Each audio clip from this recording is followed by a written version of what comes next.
Hello, Blue Jays fans, and welcome to episode 294 of the Jays from the Couch radio podcast, brought to you by JaysFromTheCouch.com.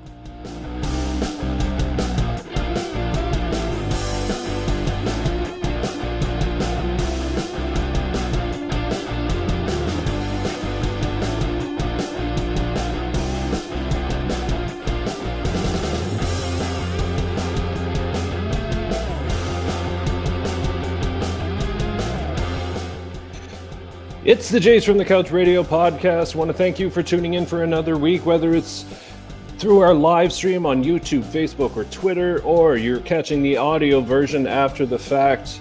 Anywhere you find a podcast, we really appreciate it. Thanks so much for making this what it is today. We wouldn't be here without you. I'm your host, as always, Shaun Doyle. You can follow me on Twitter at Doyle JFtC. I want to take a second to thank you for always being so faithful, following us on Twitter at Jays from Couch. You can also, people have been emailing us info at jaysfromthecouch.com. Lots of feedback. We're getting lots of great questions and comments and all of that. And we would like to throw it out to you that if you wish to join, send in your comments or questions. We'll put them right up here on the screen, right across the screen. And myself and Karen and Steve, we'll answer your questions, we'll comment, we'll do whatever you want. Just send it in within reason, of course. I always got to be careful there. Anyway, to help me bring this podcast to life, joining me as always, host of the On Feck Circle Tuesdays at 6 p.m. Eastern Time, the Feckless Wonder himself, Steve Feck. Good evening to you, sir. Good evening, Shaun. Dueling first-place general managers of our teams in the Jays from the Couch Fantasy Baseball League. That's right. We are, I don't know how. I ended up with a really good team after the draft, and now I'm starting to trade them all away, so that'll be fun.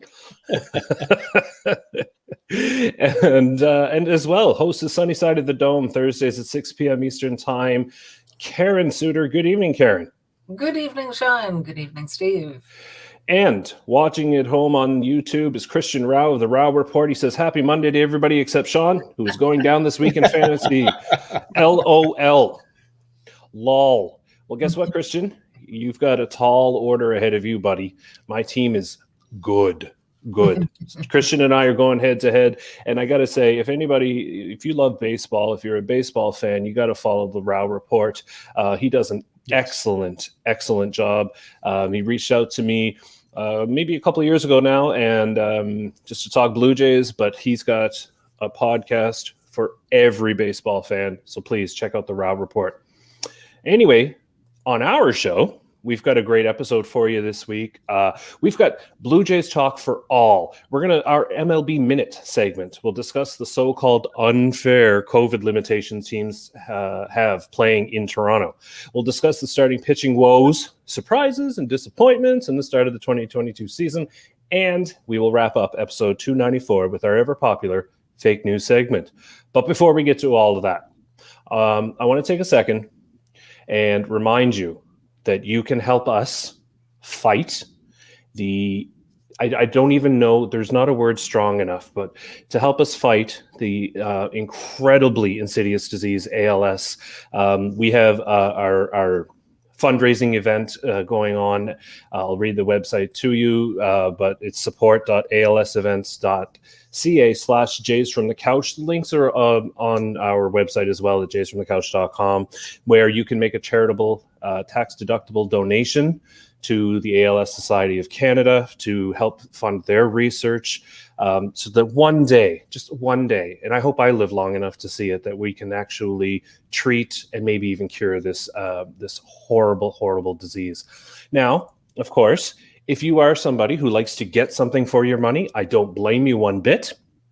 But we've got an answer for you as well. You can head to our Redbubble shop. Just search Jays from the Couch on redbubble.com. And we've got all kinds of Jays from the Couch merchandise. We are stacked with lots of great stuff for you to purchase. Support us, sure. But 100% of the profits go to the ALS Society of Canada. All the profits. So load up your cart. Spend your money and help us out. Help us fight this terrible, terrible disease. I don't know how else to describe it other than that. It's one of those times where words just, don't sit well with me, right? Anyway, we're going to start off with our MLB Minute segment. And for those of you who are just joining the show, I don't know where you've been, but I'll catch you up. Don't worry. Every episode, we'll kick off the first segment, 1 minute each, on a particular topic around Major League Baseball. And it could be anything. We try and tie in some Blue Jays stuff there, but, this one in particular is very Blue Jays specific, but it isn't. But it is. But it isn't. And you'll see what I mean here in a minute. So for our MLB Minute segment, we're going to talk about the COVID vaccination rules with regard to crossing the border into Canada. And I know for some of our Americans, Steve, our resident American, crossing into Canada can be a wonderful experience. Mm-hmm. A wonderful experience for all of you. I know that. And so but we do have rules, right, with regard to being vaccinated and entering this country. So if you are a Blue Jays fan, you know that other cities and their fan bases and even their media are complaining that it's unfair that some Blue Jays opponents won't be able to make the trip into Toronto. So I'm going to leave it at that before I get too far into this, and we'll do our 1 minute each. I have my timer set with a surprise sound at the end, just for the fun of it. And your thoughts on all this whole crazy hoopla. And I'm going to start with Steve, host of the OnFact Circle, starting now. I just want to make it very, very clear about all the outrage that people are spewing out there. I do not want to hear anybody complain about this. Allow me to get some wine, like some cheese for your wine. Okay. The Toronto Blue Jays played, in essence, nothing but road games for over a year and a half. Okay. This has impacted Canadian sports teams across the board. My beloved Toronto Arrows of Major League Rugby went 836 days between home dates. That is how restrictive they had to be in the province of Ontario and throughout Canada to make sure that they could keep the COVID spread under control. There are all kinds of advantages and disadvantages that a team will go through, but you cannot tell me that players who knew and their union reps told them what the story was.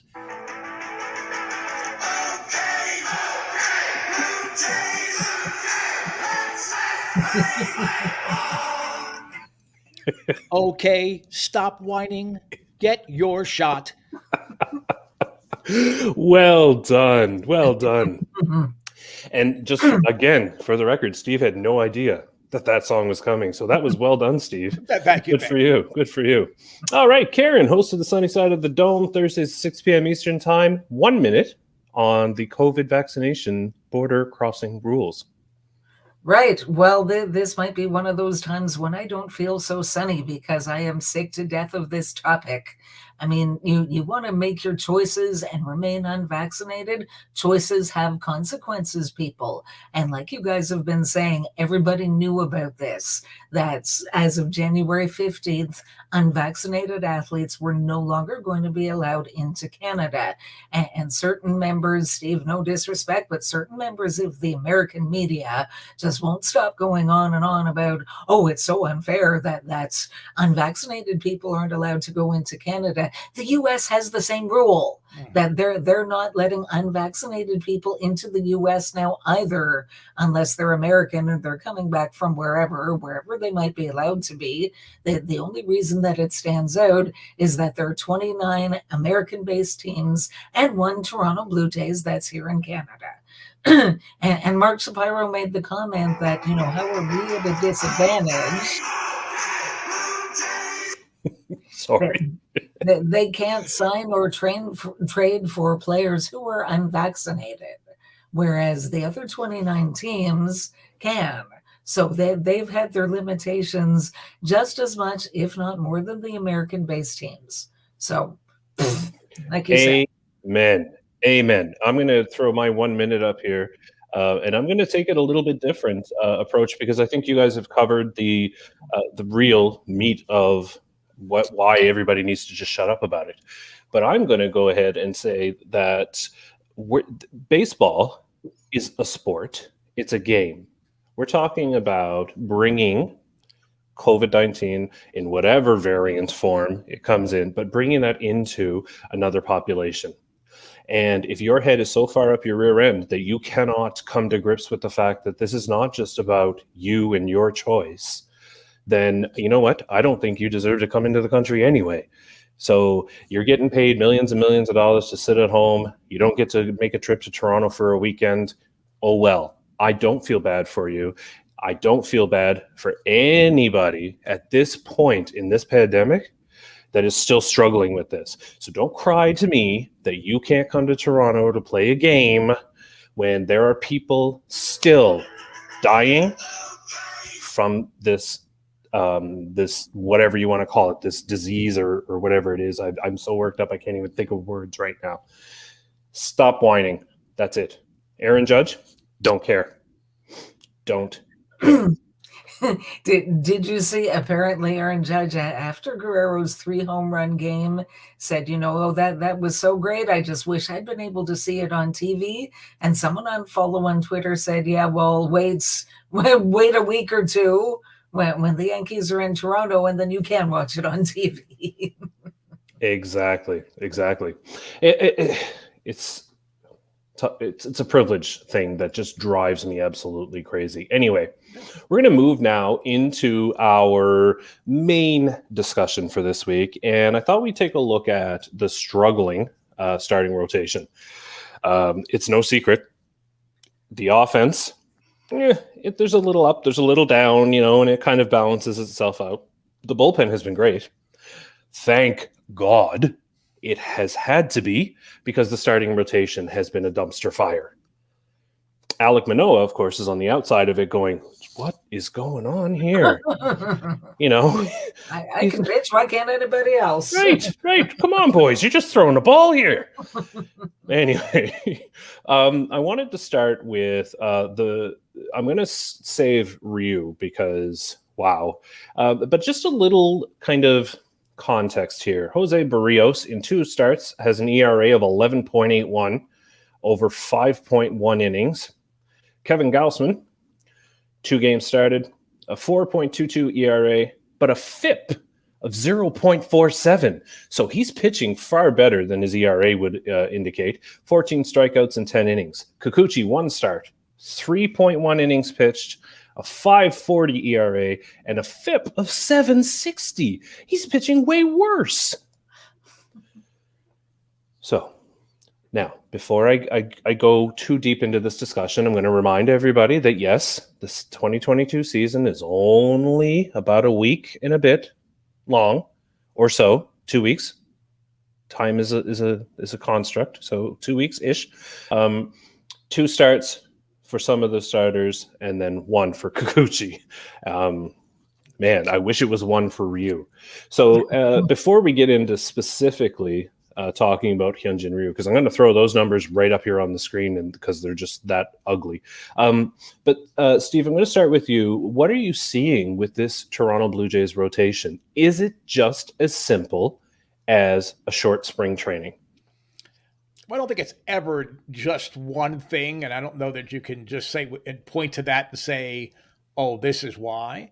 I mean, do starting pitchers get knocked around in spring training? Yes, they do, because they are trying to build up endurance and maybe get their command of a pitch that they're trying to add to their arsenal. This is happening across baseball. There are very few teams that are excelling 1 through 5 in their starting rotation and getting mid-season, down the stretch performances from their starters. So I'm not as concerned about it. Ryu is a concern because there's a history going back now to August of last year coming out across. Same thing with Kikuchi. And I love Kikuchi and I love Ryu, but from the All-Star break last year on, both of them have really, really struggled. So there's a concern there, but I think it is much ado about nothing. And Karen, the starting rotation was supposed to be one of the better groups in the American League, certainly, maybe even across the league. And here we are. They've kind of not done their job all that well, but we're still in first place, of course, as of today, as of recording. So, Karen, how much do you worry about this group? I mean, I don't think it's time to hit the panic button just yet. Excuse me. I mean, we are through 10 games of a 162 game season. I mean, I have different degrees of concern about each member of the starting rotation. With Alec Manoah, it's almost 9. Just keep doing what you're doing and stay healthy, knock on wood. And with Gosman, I mean, he was not bad in his first start, and he was better in his second. So he's trending in the right direction. I think the short spring, like Steve was saying, it's not necessarily just one factor. I think it's a factor, and I think it's different with each guy that you look at, and even Barrios. I mean, that opening day, I'm like, what the heck is going on? And we just extended this guy for 7 years. But I mean, his second start, the ERA over 11 doesn't really tell the story, because most of that happened in a third of an inning on opening day. His last start, he pitched 5 innings, gave up 3 runs, which isn't great, but it's a heck of a lot better. Like it's nothing close to that opening day debacle. So I mean, I think he is trending in the right direction as well. And as for the others, Ryu, unfortunately, I'm wondering. I'm really wondering what he has left in the tank at this point, and I really hope that I'm wrong about that. And Kikuchi, I just haven't seen enough of to have that strong of an opinion. But then, you know what? We've got maybe the best 6th starter in all of baseball, because thank you, Ross Stripling, and thank you, Blue Jays, for not trading Ross Stripling. And I mean, I was there on Friday, 4 scoreless innings. And, you know, if he, for whatever length of time, if he's got to stay in the rotation, I think he can keep the Jays in some games. So. Right. Fair enough. I just think that for me, hitters are always at an advantage at the beginning of the season, in my mind. You know, you have the spring training where I'm just working on my curveball, or I'm just working on my whatever, my arm angle, stuff like that. But hitters, you know, you see the ball, you hit the ball. Right. Sure, there are tweaks you can make to your swing. I'm not trying to oversimplify hitting, but I feel like hitters are always at an advantage earlier in the season. And then once pitchers kind of find their groove, that's where, you know, so I don't think we're there yet. It is a little disheartening, obviously, to have so much. I think this is really the issue here, is that I think there was so much hype for the beginning of the season, right up until first pitch of opening day, because that show that they put on at Rogers Center, Karen, you were there. I know you were crying. I was crying at home. So and then to have the 7 runs, you know, thrown up there in the first inning or whatever it was. And I think there was a lot of expectation, and they're not necessarily there yet, but that I think can be settled when people realize that it's a 162 game. Man, it's a long season. Billy Graves watching on YouTube. Thanks, Billy, for watching, first of all, and for throwing your 2 cents in here. Billy is a big fan of Kikuchi and this show. Cheers. Thanks, Billy. Appreciate that very much. I'm looking forward to Kikuchi. I'm not going to lie. I'm not, you know, we're talking about the 5th starter. And let's be real here. When you start comparing, I'm not so sure that he is the 5th starter anymore. And here's why. Are you ready for this? Hyunjin Ryu, to start the season, 2 starts, 7.1 innings pitched, a 13.5 ERA. Oh my goodness. His FIP is around 610, which means he's terrible. Like terrible. 35 batters faced. The opponents are hitting 333, and his whip is at 1.77. OMG. It's not a shock that they put him on the IL. I'm not surprised at all. Steve, here's my question.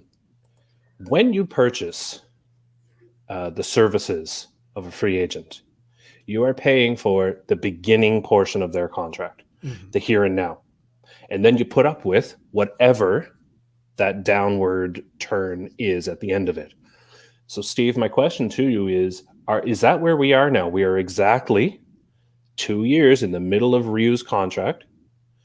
Are we now on the downward turn? It pains me to say this, but probably. Yeah, I mean, what concerns me most is that he just has no feel for his pitches as far as where he wants to put them in the strike zone.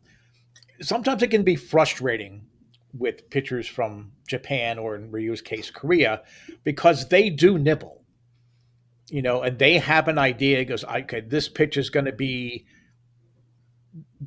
down and away or up and in, and you can't change their mind. I mean, that they just have that pregame prep, and that's how they want to do it. Ryu just has no feel. Where you saw him both in the Dodgers when he was younger, but in his first year and a half with the Blue Jays, you knew, okay, sure, it's a lot of pitches. A quality start is just a miracle when it happens, when you have a pitcher like there's that many pitchers that early. But he just has no idea and no command of any of his pitches as far as locating them in the strike zone or getting hitters to chase. And if you can't get hitters to chase with a pitcher like Ryu, who's not necessarily a velocity guy, you're going to get smacked around. So I think the downward slide has begun. It'll be interesting to see how Pete Walker and Charlie Montoyo react to this. Because I think in their minds, maybe they've already started to see this and even saw it in spring training. And they realize there's no more, long leashes here, go up here, just do your thing. I mean, this is a team with legitimate World Series aspirations, and they can't be playing around. If a pitcher doesn't have it, then you send them to the bullpen or whatever it is. You're all in. The team is all in, and that might mean that Ryu is all out. And that's just insane to me. And here we have a $20 million guy, right? And I know I've said in the past, I'm sure if you look up all 293 previous episodes of Jays from the Couch, you will find me saying, it's just money, I don't care. However, what that $20 million represents, it's supposed to be a guy who takes up a rotation spot, a reliable pitcher. And I agree with you. I don't mind the type of pitcher that he is. Not at all. It's effective if you actually hit the spots that you intend to hit. And that is the issue that I'm seeing right now. So, Karen, I'm going to turn it over to you here. And I just want to know, first of all, I think we can all we all get the back end of the deal thing, right? And he would scare me. P.S. Steve, it would scare me to put Ryu in the bullpen. But I get it. You got to find someone for him. But Karen, I guess my question is, Karen, is it at the downward, is it a cliff? Or is it more going to be like the rolling hills of Cape Breton Highlands, where it's a more casual kind of scenic decline? Right. Yeah. Oh, that's such a tough question. I mean, when you look at his overall stats in 2021 and compare that to his prior numbers in his career, it looks more like a gradual decline. But if you really look close and break it down month by month, and you look at the last 2 months of his season in 2021, it doesn't look like a gradual decline. It looks like he's going south fast.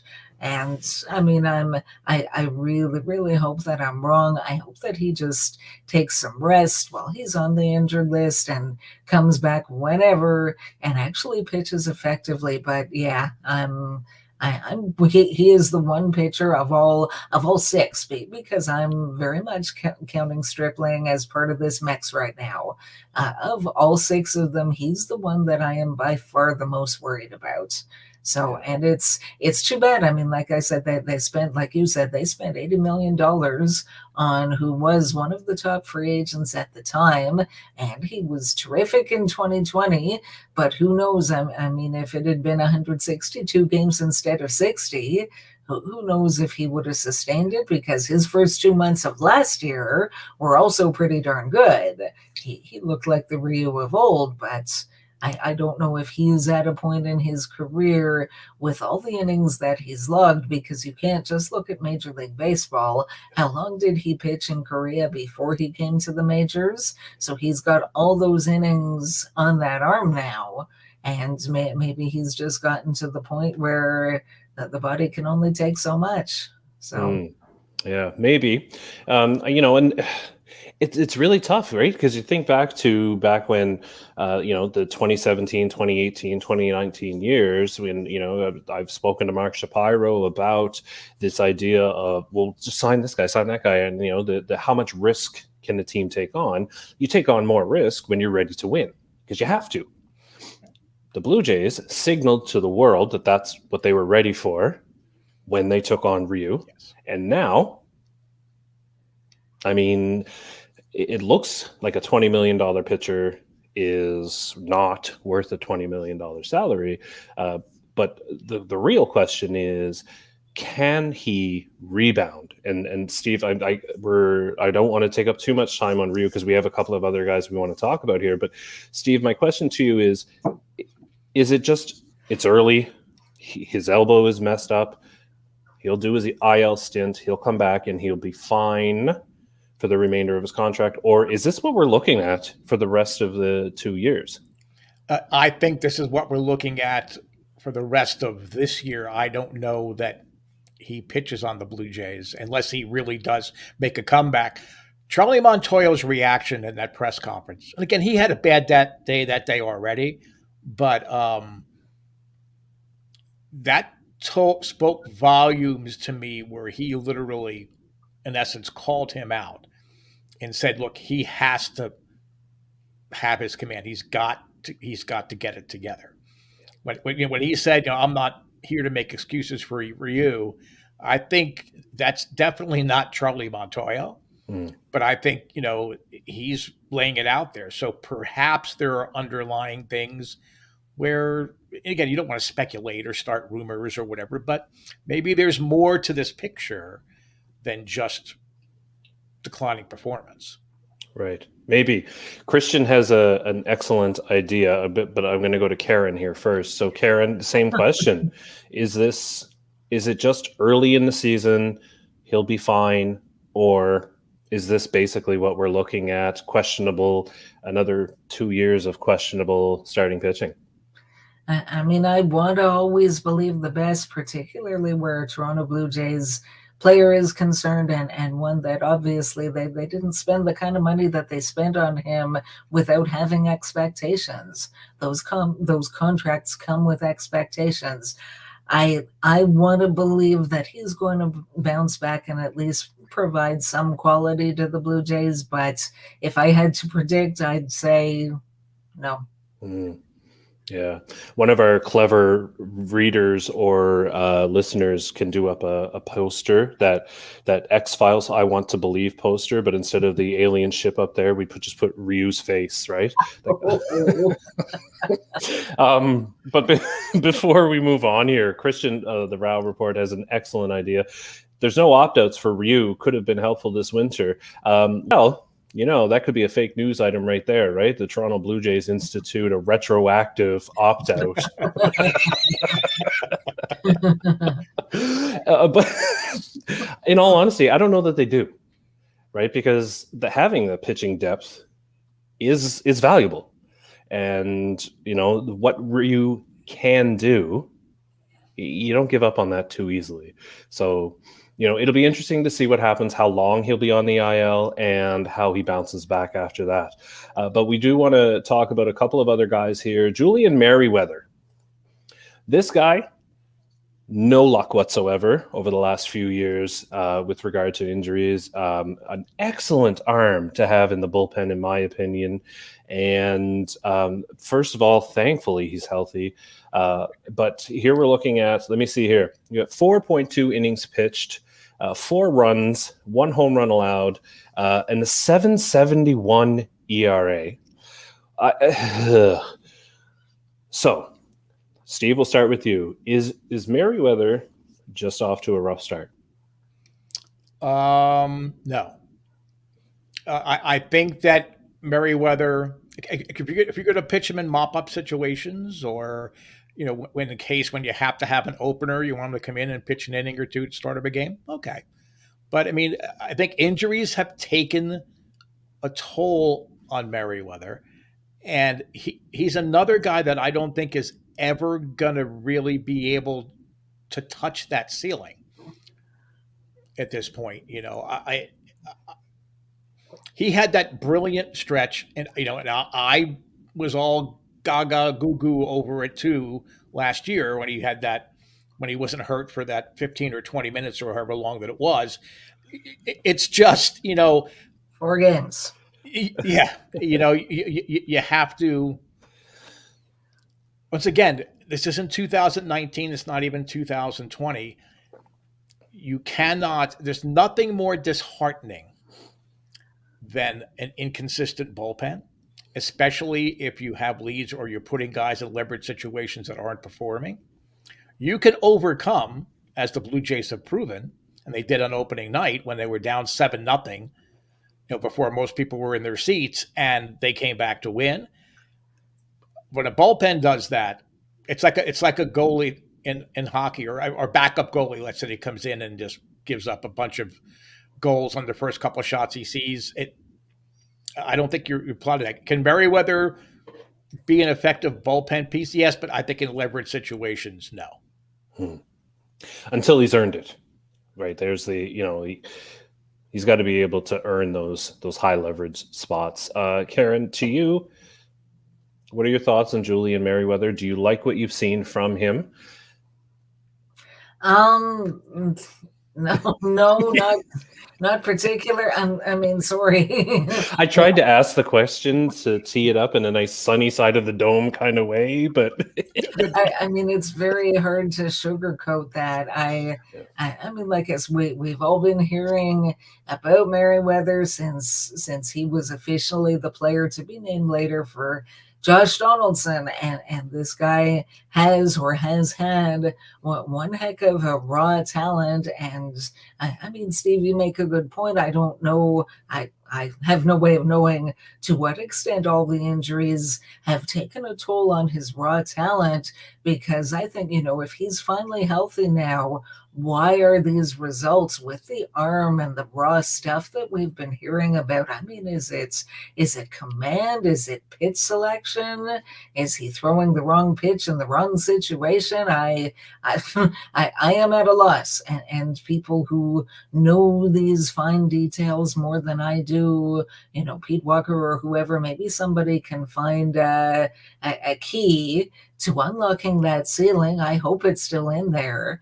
But so far in his career, we really haven't seen it. And it stands out to me for a couple of things. For one, again, I mean, this isn't 2019. In 2019, you can experiment and see what does and doesn't work for you. But this is a team that wants to go as far as it can go this year.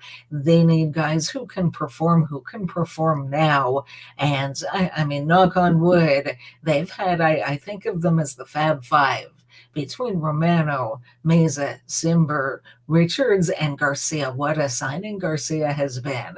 Like the 5 of them are just out there getting the job done, doing yeoman's work, and please, please, please don't burn them out, because our darn starters can't go deep into games.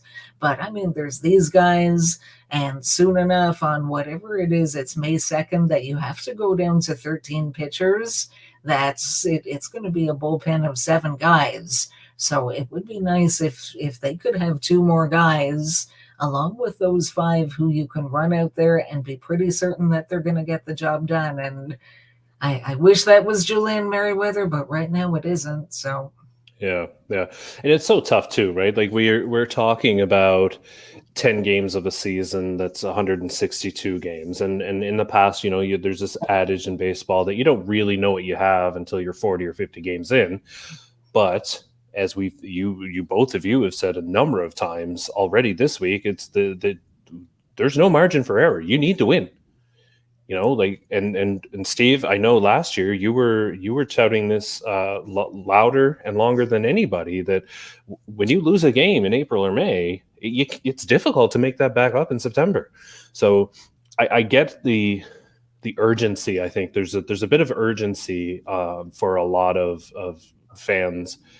To the expectations were high, the hype was high, and there are some highlights for sure, but there are 4 starting pitchers who aren't performing, and there's a couple of bullpen guys. There's some hitters who aren't performing, and so yes, they're in first place, but what could be and what will be, I think, is the most important question.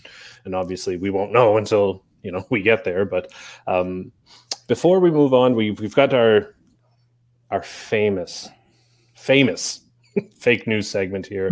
But before we get to that, I want to give both of you an opportunity to let everybody know how they can follow you and what's coming up on your show. So Steve, Tuesdays at 6 p.m. Eastern is the On Feck Circle. Where can everybody follow you, and what do you have in store?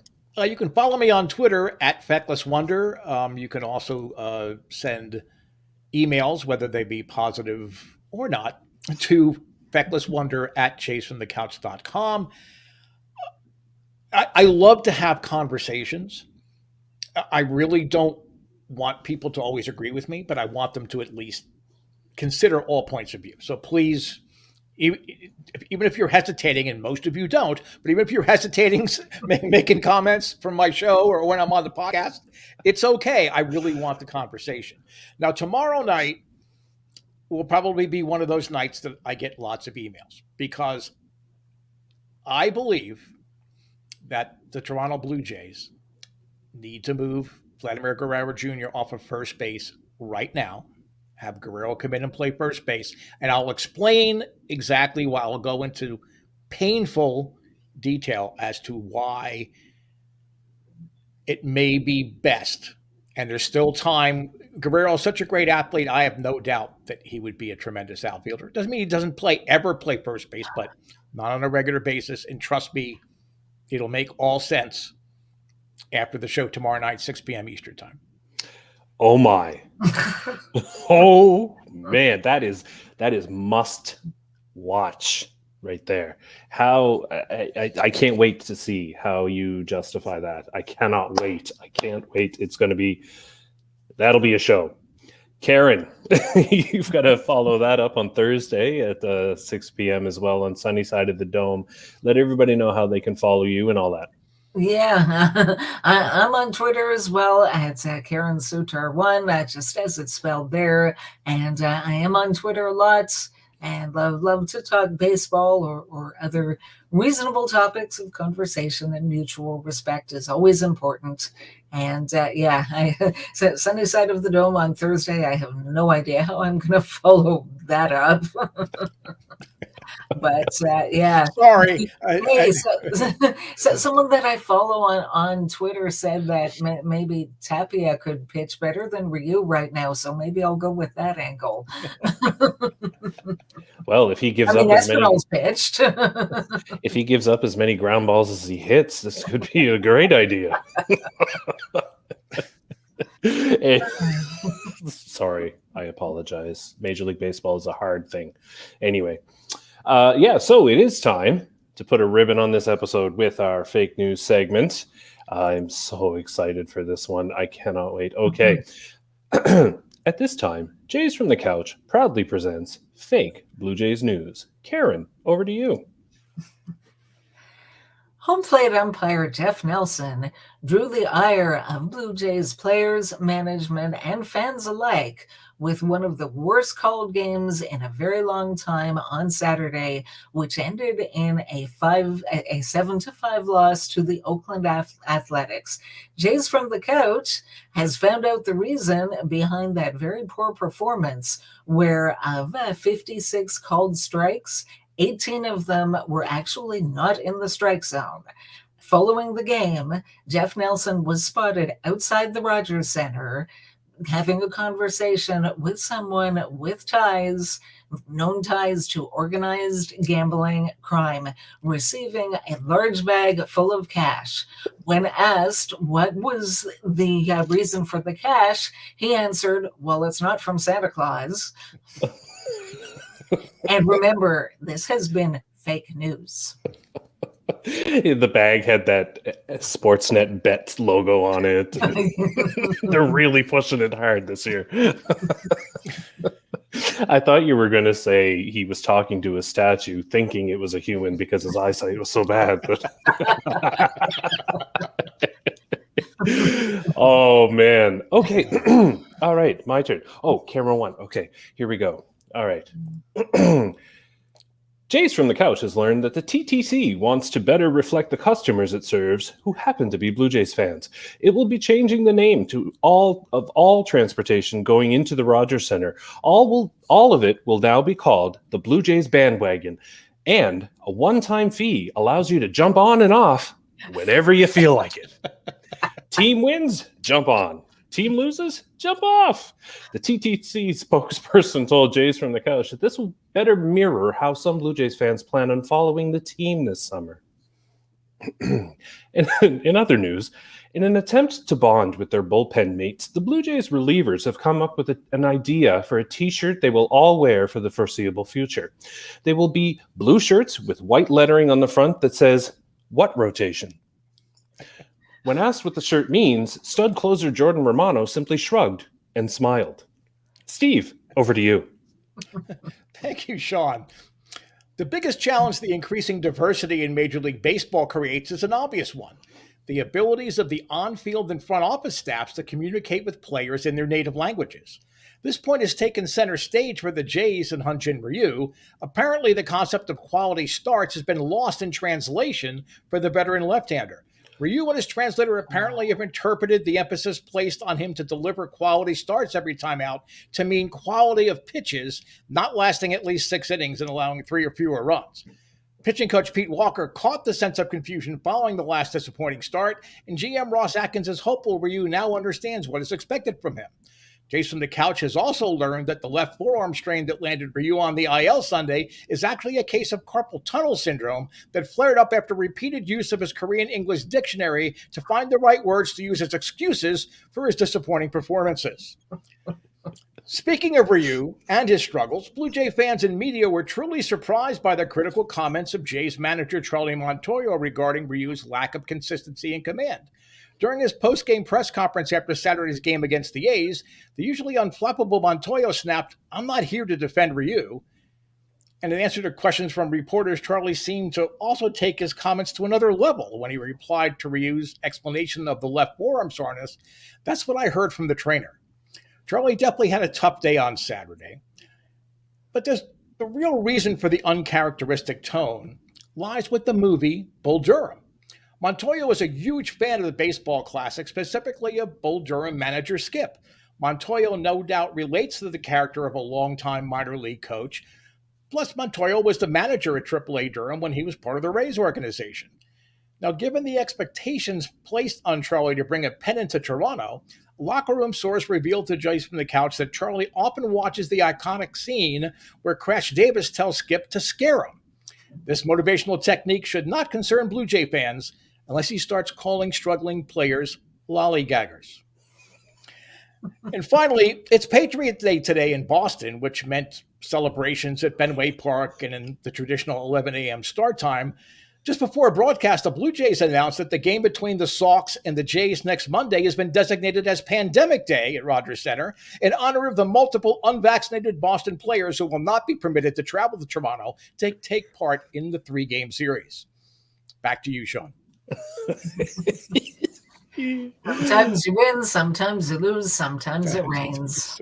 There it is. There it is. All right. Oh man, that was a good round there. And Christian, of course, still tuning in on YouTube, says James from the Couch should sell what rotation shirts. Oh, that is genius. Yeah, I'll have to noodle that for a little bit because And like maybe it. that would light a fire under those starting pitchers' arms. Oh man, I love it. Love it. All right. And that brings us to the end of episode 294. I cannot believe we're almost at 300 episodes of this. This is just insane to me. And we couldn't be here without all of the people who have subscribed to us on the audio platforms, whether it's Apple or Google, wherever you find your podcasts. We wouldn't be here without you. All of our viewers on YouTube, Facebook, and Twitter. Thank you so much, Christian and Billy, for commenting again today. We really appreciate it. I sincerely appreciate that. All of the followers and the readers and the subscribers and all of that stuff, I sincerely appreciate your support. And I want to thank you in advance for considering a donation to the ALS Society of Canada. I would be personally grateful. And I want to, of course, thank the folks here at Jays from the Couch, all of our writers, but especially Steve and Karen for joining me every week, for making this the fun experience that it is. I really appreciate you both. Thank you. Are you still doing fake Blue Jays news? No. The graphic is down. This is all real. Okay. Well, all right. Yeah. Well, thank you then. Okay. Thanks. Yeah. Hashtag real talk right now. Anyway, so that's it for us. Thank you so much. Head over to jaysfromthecouch.com because Ryan Mueller's back on it. He's got his minor league recaps, just hitting all of the notes that you need to know. So check those out as well. So for Ryan, for Steve, for Karen, for everybody here at Jays from the Couch, this is Shaun Doyle. You can follow me on Twitter at Doyle JFtC. Hoping life gives you a juicy fastball down the middle and you don't miss it. Take care.